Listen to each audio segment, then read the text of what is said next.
Hola de nou, benvinguts a tots i a totes a una nova entrada del canal.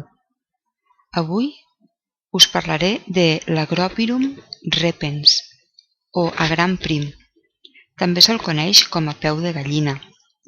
Prové de Grècia, on denominaven antigament amb aquest substantiu el blat salvatge, i és molt comuna a les terres catalanes.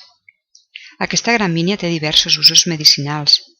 Un d'ells seria l'ús antisèptic i inflamatori en casos de cistitis, uretritis i infeccions urinàries en general. Un altre ús seria el diürètic i depuratiu en el cas de càlculs urinaris, càlculs renals, gota, reumatisme, diabetes o cel·lulitis.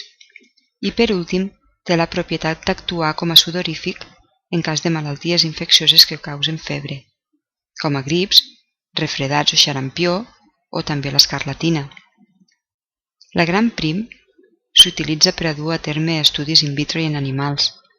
A més, s'afirma que aquest presenta activitats diürètiques i sedants en ratis i ratolins, respectivament.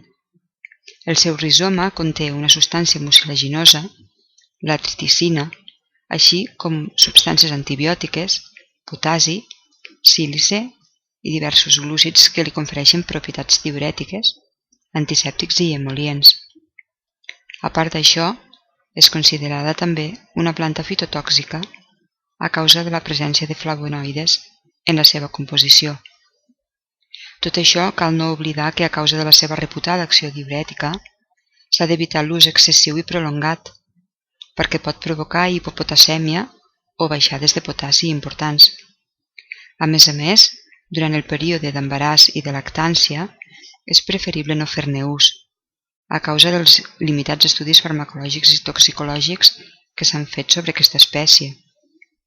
Per últim, cal tenir en compte que les dades químiques disponibles sobre aquesta espècie són molt limitades, i tot i que no s'ha documentat cap tipus de toxicitat, existeixen poques proves científiques que justifiquin l'ús medicinal tradicional i, per tant, cal evitar la seva ingestió excessiva.